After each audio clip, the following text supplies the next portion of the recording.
Surat ini diturunkan di Mekah, surat Luqman. Ini surat tentang pendidikan anak cara Islam, di mana Luqman mengajarkan kepada anaknya tentang tauhid, kedua berbuat baik kepada kedua orang tua, ketiga urgensi ibadah dan berbuat kebaikan dalam hidup, empat pemahaman tentang hakikat dunia, dan lima sopan santun dan perencanaan hidup. Siapa yang tidak ingin menjadi pemenang? Tentu semua ingin menang. Siapa yang tidak ingin sukses? Tentu tidak ada yang tidak ingin sukses. Semua orang ingin menang dan sukses. Tetapi orang terkadang berbeda paham tentang arti sukses itu sendiri. Maka sukses sejati sesungguhnya adalah mereka yang beriman kepada akhirat. Demikian dalam surat ini dipaparkan. Mereka yang tidak beriman akan masuk neraka, padahal ketika di dunia mereka kaya raya dan berkuasa. Tetapi apa guna ketika setelah mati masuk neraka?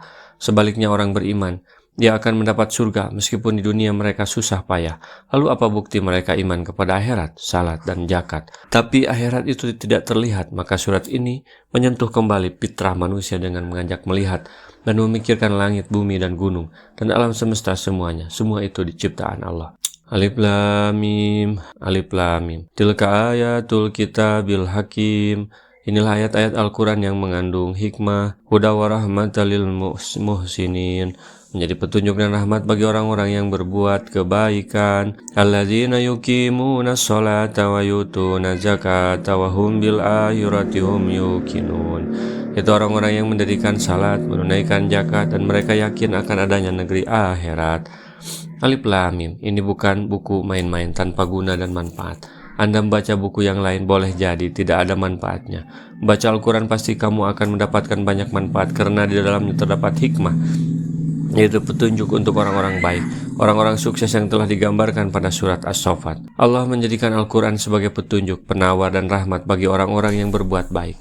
Mereka adalah orang-orang yang mengerjakan kebaikan, yaitu mengikuti petunjuk syariat, mengerjakan salat fardu dengan memelihara batasan-batasan serta waktu-waktunya. Berikut mengerjakan salat sunat yang mengiringinya, baik yang rotib maupun yang tidak rotib. Mereka juga membayar zakat yang fardu kepada orang-orang yang berhak menerimanya, menghubungkan silaturahmi, serta beriman kepada hari pembalasan di akhirat nanti. Karena itulah mereka berharap akan pahala Allah dalam mengerjakan semua amal perbuatannya. Mereka tidak pamer dalam mengerjakannya, dan tidak menghendaki balasan dari manusia, serta tidak pula terima kasih dari mereka. Barang siapa yang mengerjakan semuanya itu dengan cara demikian, maka dia termasuk orang-orang yang sukses. Ulaika ala hudam min rabbihim wa ulaika humul muflihun. Mereka itulah orang-orang yang tetap mendapat petunjuk dari Tuhannya, dan mereka itulah orang-orang yang beruntung. Orang kalau sudah yakin di jalan yang benar, mau hidup susah atau dituduh apapun, apa masalahnya? Tidak ada. Ia akan hidup tenang. Inilah yang orang yang beriman kepada hari akhir. Dunia ini hanya lewat saja. Berbagai kesulitan justru bisa jadi meningkatkan kualitas pahala di hadapan Allah dengan amal soleh, kerja keras, sholat, zakat, dan berbuat demi pahala akhirat, bukan pamrih dan bayaran sesaat.